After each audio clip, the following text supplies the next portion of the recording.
Welcome to Cobb, Conversations on the Business of Brands with Sudeep Chawla and Sharan Raghavan.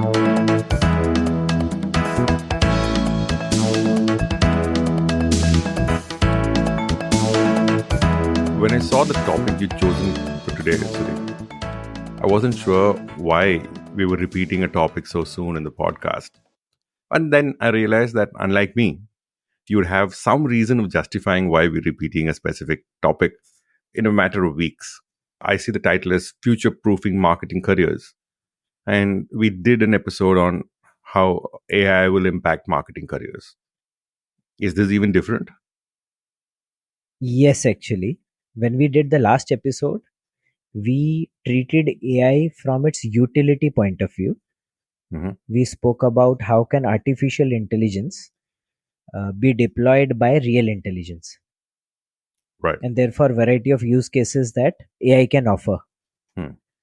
However, in response to that post, a number of people approached us Hmm. to ask specifically what will be the impact on careers, marketing careers. Not just jobs, but careers this time. Careers, correct. I thought it will be prudent for us to pick up that specific part Right. and kind of address some of the concerns and possibly give our point of view in a succinct manner. Perfect. You said AI threat could be real, but for the mundane, repetitive jobs that we do. Correct. With regard to their careers, how concerned should marketers be? So last time when we spoke about AI, we specifically said that all the repetitive jobs, non-value adding jobs would be taken up by AI, Mhm. and everybody, every human being, marketers or otherwise, would be left doing creative or value adding jobs. Right. That's the principle we spoke about. Mhm. Now, the reason this should be of significant concern to marketing is that with the spurt in number of startups, early stage businesses, etc., I can specifically feel an explosion in marketers in India. Okay. Yeah, there are possibly insanely huge number of marketers floating around that are needed to support all of these businesses, and most of them are in this field of performance marketing, Ah, growth marketing, funnel marketing, right. etc., etc. You're talking about the digital marketers who popped up across the market today. Correct. A number of them are well intentioned, well studied, etc. Sure. But a lot of them are specialized in this particular arm of marketing. Right. Right now, as I've seen it over a period of time, this specific arm or this specific stream of marketing is about significantly about data management, Mhm. yeah, and optimizing the spends so that you can get as many people to either see your brand Right. or try your brand. Correct. Yeah, but a significant part of the game is all about managing spends and their efficiencies Hmm. and creating revenue out of it, therefore. Right. Now, that particular part, unfortunately, is something which is significantly tech driven. Hmm. Yeah. Right. And hence, I think a lot of marketers should be worried. Okay. So let me see if I can put it in my words, less subtle as yours, to say if all you're doing as a marketer is to manage data and know how to operate a certain software, you must be worried. Yes, for sure. Okay. Software/tool. Tool. Okay. Yeah. You must be worried. And why I say that is that performance marketing started with a promise to the marketers that when you spend your dollars, you should know where they are going and what exactly are you impacting. Attribution. Attribution, you should be able to see your funnel, etc., etc., right? Mhm. Which is fine. And Google Ads started in 2000. Over a period of time, I think most of the biggest syndicates, Google, Facebook, Amazon, have realized that since they own a large part of the seller universe, a lot of people will want to advertise on their platforms. Obviously, right. And they also realize that if people want to sell on their platforms, they would need to invest into selling efficiency creation, Right.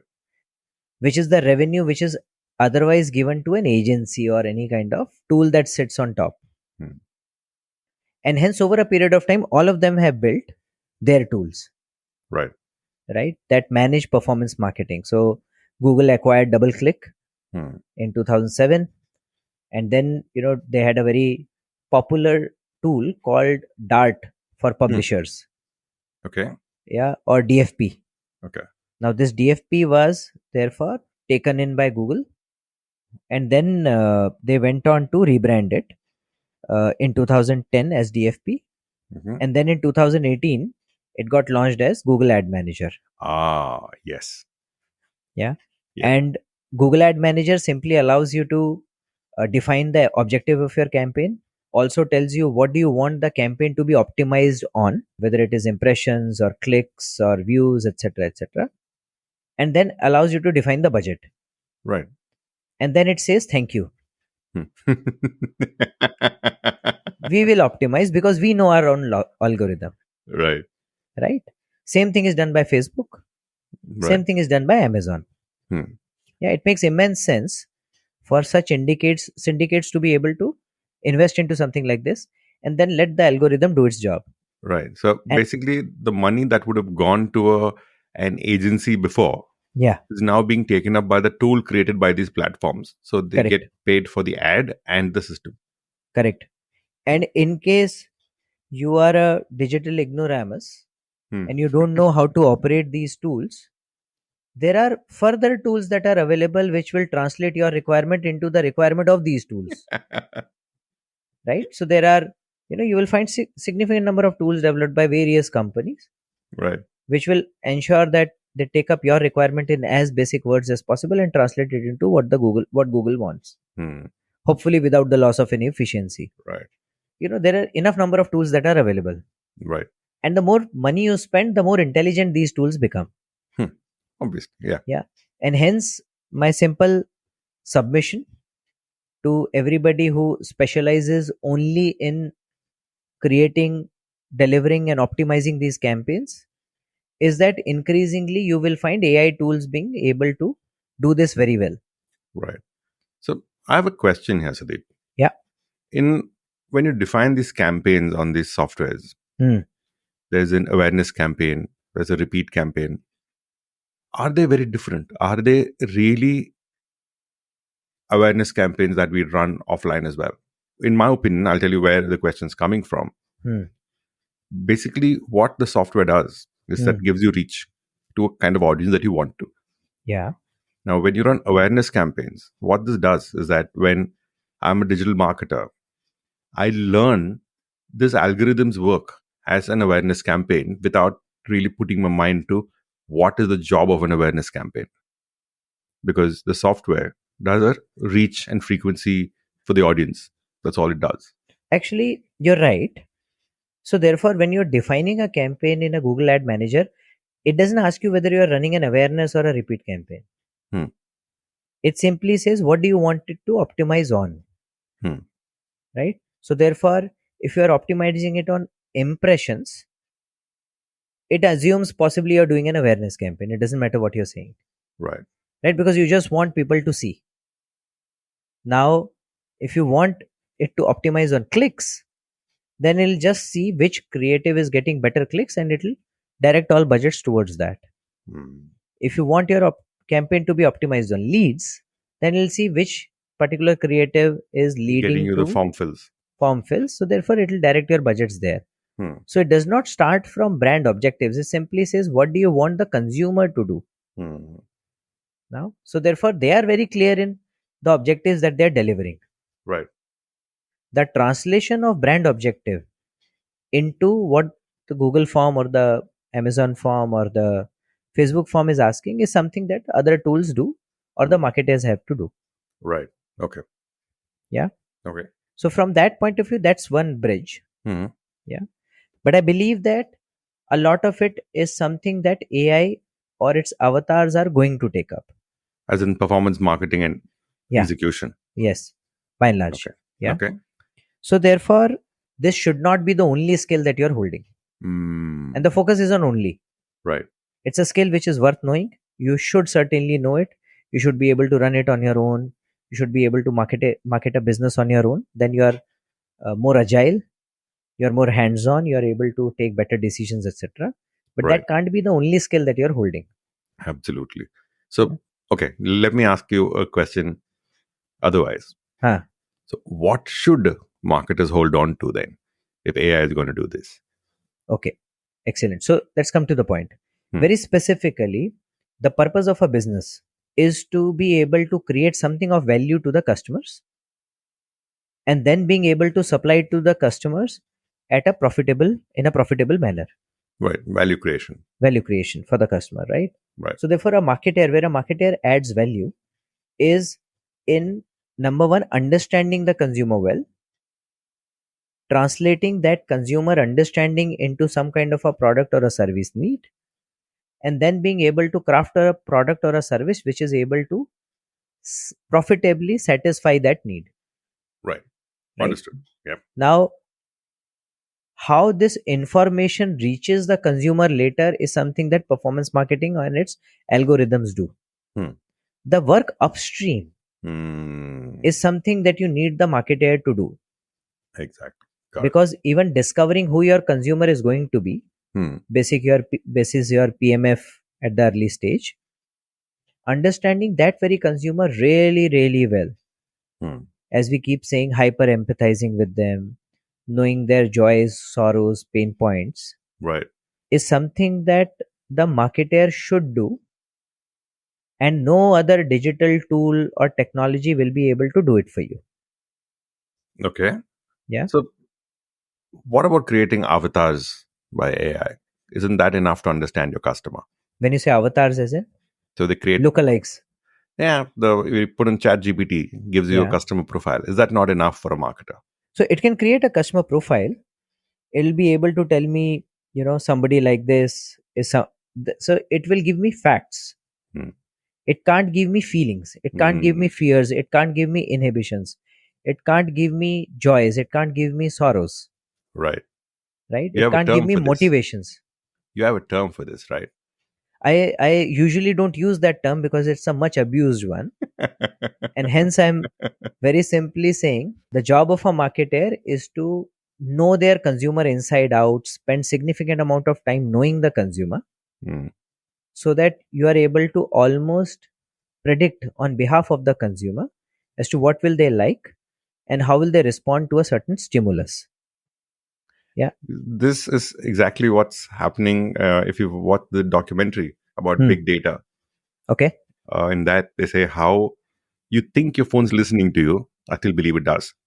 But they say, but the ads you see is because the software is able to predict what your next action is going to be. You basically saying it's not just a software job. Pick that up, put it in your head, and fuel it by understanding of the consumer beyond the facts. Correct. And I just want to, lay down two more things in front of everybody so that this message gets delivered.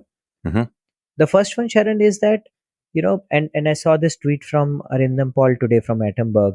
And I really think he is able to do a great job of, talking like a startup entrepreneur or a founder, and also, lay down marketing fundamentals, timeless marketing fundamentals, right, which apply to all kind of businesses, new or old. Right. So he speaks about the fact that it is easy to get to a 40-50 crore kind of a revenue for any brand, and performance marketing will take you there. But the fact is that, beyond a point, you will find that you have less and less consumers entering your funnel and you're only chasing efficiency. Right. When you want more consumers to enter your funnel, that is where you want to start building your brand. And it is this brand or brand equity that you build that is going to give you significantly better ROI on your performance marketing campaigns. Absolutely. As the years pass by. Right. Otherwise, you will have to spend on every consumer who enters that funnel. You want an equity or a brand image to create an irrational nature of brand preference. Right. And hence you don't need to spend money because people will trust you with their eyes closed, not with discount coupons in their hand. And we talk a lot of this at Vitral also. So what we say, real value creation begins when a business becomes a brand. Correct.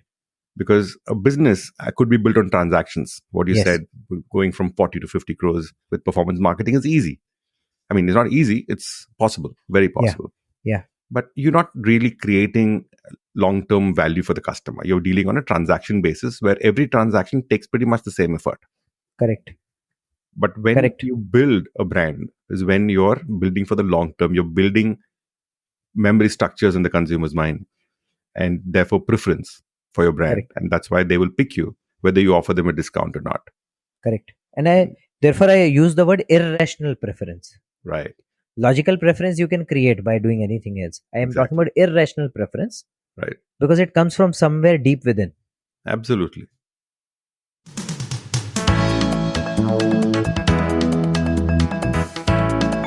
Thank you for listening to COB, Conversations on the Business of Brands with Sudeep Chawla and Sharan Raghavan. Subscribe and learn more at cobcast.net. That's COBBCAST.net.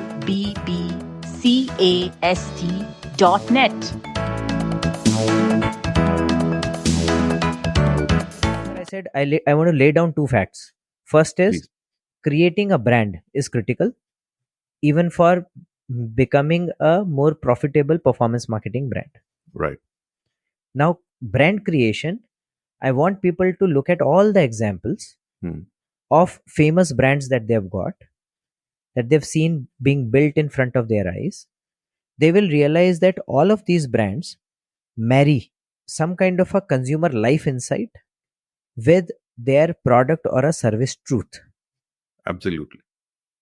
When these two things marry with each other, that is where magic gets created. That is where consumer showers you with irrational love, irrational trust. And then all your logical arguments, discount coupons, trial codes go for a toss. Yeah. And because They're not even logic, needed. after you've established emotional connection, Yeah. logic is only used to justify the emotional connection that already exists. Correct. I have a number of examples. Please. Asian Paints had this very simple insight about the fact that your house is an extension of your own personality. Right? And therefore, we help you create that personality. We help you create a unique personality. Right. And therefore, Piyush Pandey wrote and narrated, हर घर कुछ कहता है, हर घर चुपचाप से कुछ कहता है कि अंदर इसमें कौन रहता है. What a line now. Yeah, I don't lovely line. understand Hindi fully and I love that line. Correct. So it simply says that every house silently depicts or expresses Who lives there? who lives inside it. Yeah. As simple as that. That much I understand Hindi. Yeah. No, this is for other brethren who might not be very fluent with Hindi. Then there is Fevicol. And Fevicol, the line simply says, Fevicol का मजबूत जोड़ है, टूटेगा नहीं. But all the advertising, every advertising without using any dialogues, talks about मजबूत जोड़ from a consumer's life point of view. Right. It has transcended beyond wood to wood bond. Absolutely. It has transcended to unbreakable bonds which people see in their lives. Right. As something as surreal as the bond between a man and his shadow. Yeah. Yeah, to that level, right? Similarly, Cadbury, some of the magic that both of us have seen unfurling in front of our eyes. When it talks about kuch meetha ho jaye, it talks about those occasions where consumer naturally wants to consume something sweet. It's in a mode of celebration. In a mode of small celebration, rewarding oneself, etc., etc. Yeah, they've captured that life insight, and then they have made Cadbury into meetha. Right. Right. There is Onida. Do you remember what was Onida's line? Owner's pride, neighbor's envy. Neighbor's envy, owner's pride. Okay. Because the envy comes first. Envy comes first. You're right. Right. So simple insight that you become happy only when your neighbors become envious. Envious of you. right? And therefore this ad. Yeah. And there are enough, Right. mentors which captured the pulse of youth. Dimag ki batti jala de. Right. Now they took this leap that because of its minty flavor, etc., it just clicks that button in your head. But Right. it was the need of the youth that they want to be the smartest one out there. Absolutely. Gone are the days where they are the most intelligent or the most meritorious students. It's the smartest one who wins. Right. And I'm glad for these examples, Sudeep. I'll tell you why. Hmm. Because I meet with a lot of entrepreneurs who only have international examples to go by. Hmm. And they don't necessarily have Indian examples that they can cite Hmm. as special marketing cases. Hmm. I think this puts it significantly in context. Yeah, I really wanted to pick up Indian examples because there's sufficiently brilliant work Hmm. that has happened in India, and there are a lot more out there. No disrespect to every other brand that has been built.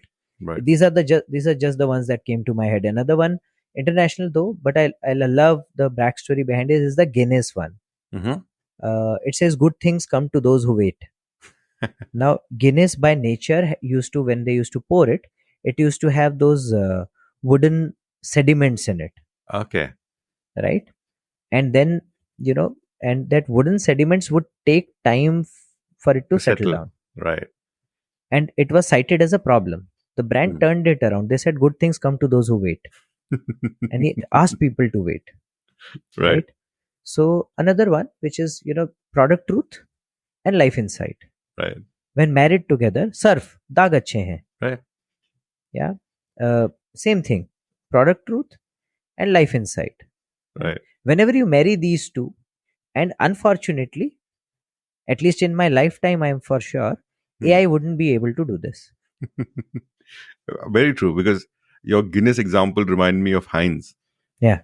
And I'm not sure if we've spoken about this earlier, that Heinz had a big problem where a lot of consumers complained about it being very slow to get out of the bottle. Yeah, thick sauce. Yeah. Yeah. And they could not get a free flowing sauce without compromising the recipe. After a lot of trial, they then announced it as the world's slowest flowing sauce. So, Yeah. or ketchup. Correct. And that's about turning the negative into a positive and justifying to customers why you are this way. Correct. And I think it's still the world's number one ketchup. Possibly. Yeah. Possibly. Yeah, you're right. So therefore, again, the same thing, life insight, product truth. As long as you're able to marry this. So product truth again requires marketeers to go deep down into the product. R&D will tell you what the product is. But honestly, discovering a specific aspects of products that might be of relevance to the consumer, that you want the consumer to identify it with, requires a marketer to, really think through. And the second side is obviously understanding the consumer life truth. Which of the consumer's life insights is something that you can marry to your product truth. Right. So I think if you are able to do these two well, then anything that you learn over and above this is going to be significantly valuable. Got it. And I agree with you. But on behalf of the marketers who are heavily entrenched in the digital domain, I have a question. Yeah. How do you learn this? How do you learn to do this?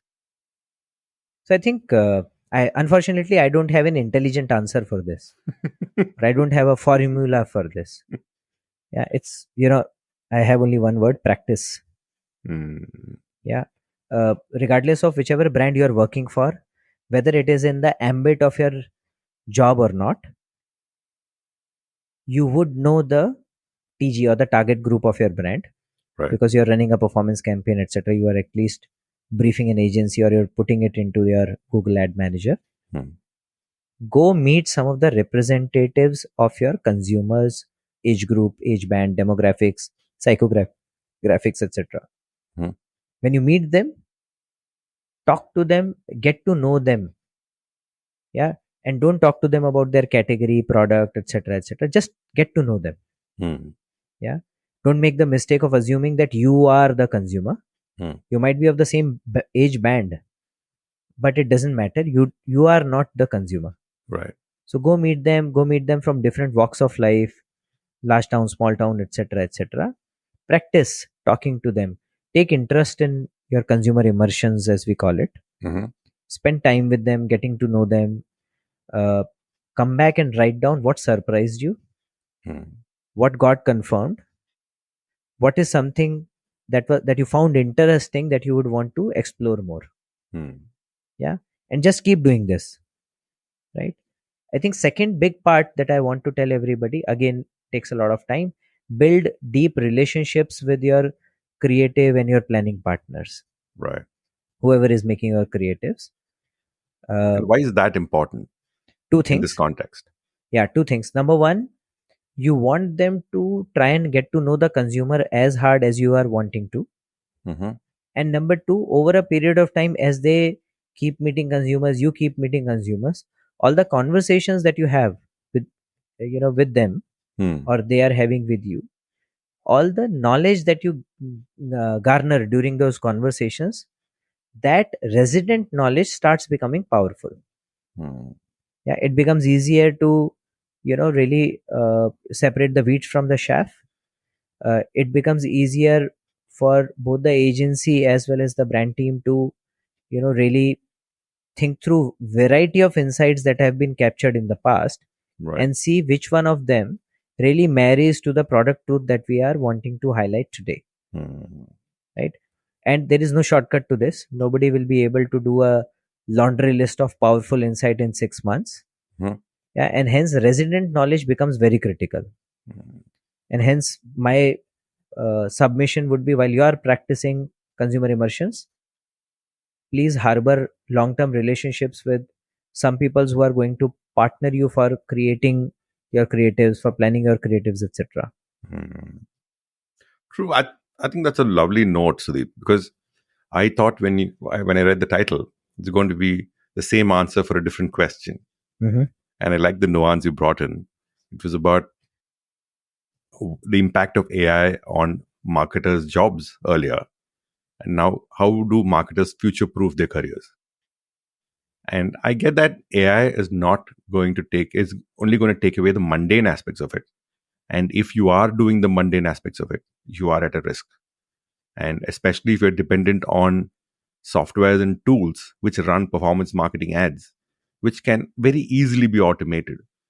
You got to go up the value chain and be a part of the decision-making system, which includes understanding your product, your consumer, and figuring out how your brand brings both of them together. And as a brand, you cannot survive just on performance marketing. With Arindam Paul's quote, you said, you can get to 40-50 crore turnover with just performance marketing, but you still are not building a brand. You've got to feed the funnel to reap the funnel at the bottom. And therefore, building a brand, investing in building a brand and telling the stories, getting the stories right is very important. And you can get those stories right only if you understand your consumers to such an extent that you are able to predict their next move. And I love the closing point that you made, saying you could be in the role for a very short time, in the context of the brand. And you need to foster greater relationships with your agency partners so that you're building a big set of ideas and information about your consumers so that not everybody has to start from scratch. And you are building a brand over time, not just for you, but for your organization. Yeah. Well, very well summarized, Sharan. That is exactly what I wanted to say. That's a lovely, lovely thought to close this on, Sudeep. Thank you. Thank you, Sharan. Thank you for listening to COB, Conversations on the Business of Brands with Sudeep Chawla and Sharan Raghavan. Subscribe and learn more at cobcast.net. That's COBBCAST.net.